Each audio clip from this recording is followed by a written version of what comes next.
جمال. مرحبا. روسيا تدعو مسؤولي المجلس الانتقالي الليبي إلى موسكو لبحث أمور تتعلق بشؤون النفط والطاقة كما أعلن. بداية، كيف كان دور روسيا في صناعة النفط الليبية في مرحلة القذافي؟ يعني هل كانت دولة لها باع طويل في هذا المجال قبل التغيير الذي حدث؟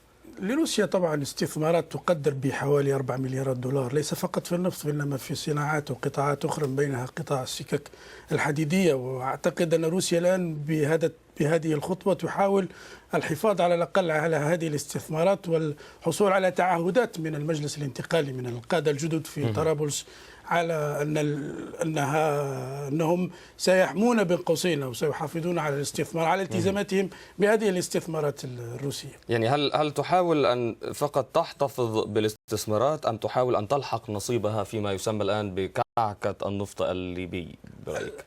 ربما روسيا ليست رغم كل شيء تبقى ليست لاعبا كبيرا، يعني حتى في جانب النفط لاعب كبير محلي، ولكن في الخارج ربما ليست لها حتى تقنيا ربما كفاءة الشركات الصناعات الغربية الكبرى، وبالتالي لا أعتقد أن هناك مراهنة روسية كبيرة على قطاع النفط الليبي، لأن روسيا لها من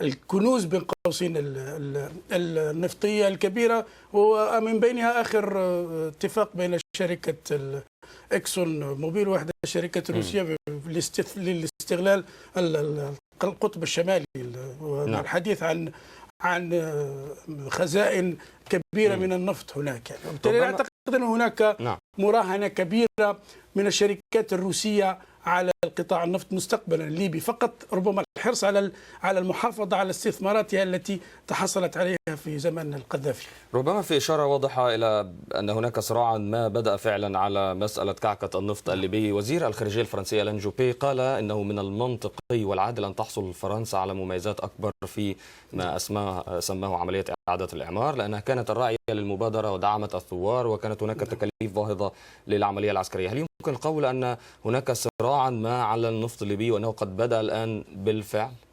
الأكيد أن هناك مصالح وراء التحرك، يعني حتى هناك ربما في الواجهة حديث عن تدخل غربي، خاصة تدخل الناتو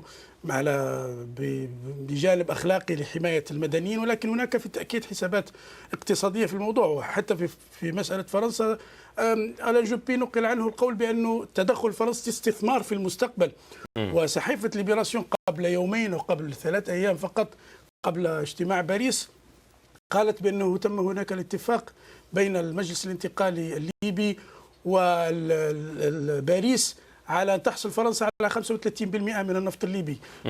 تم نفي ذلك، شركة توتال الفرنسية قالت أنها لا تعلم بذلك، المجلس الانتقالي نفى ذلك. ولكن فيما يخص موضوع ربما الكعكة، هذا موضوع لا يوجد دخان من غير نار، يعني ولكن موضوع كعكة النفط أنا نكون صراحة ربما نضع أنفسنا في مكان الليبيين، يعني حتى ربما مرات فيه الكثير من المبالغة في تضخيم أو حتى تضخيم الأمور.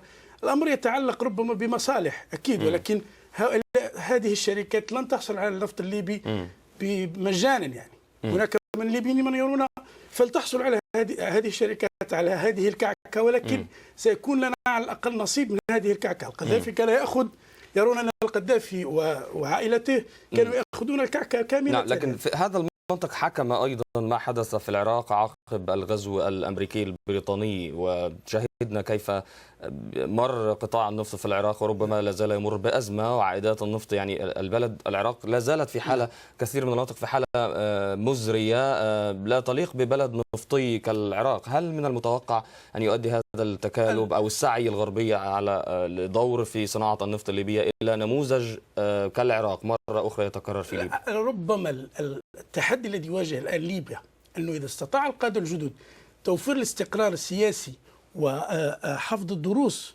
من النموذج العراقي، بإمكان ليبيا المرور إلى بر الأمان. ليبيا أولا البنية التحتية أفضل من العراق ما بعد الحرب، بعد غزو العراق. ليبيا البنية التحتية لم تتأثر كثيرا يعني لم تتأثر كثيرا، لأنه يقال أنه لم تكن هناك بنية تحتية ملموسة يعني. لا، بالنسبة للنفط هناك بنية معقولة يعني صراحة، يعني لا نبالغ كثيرا.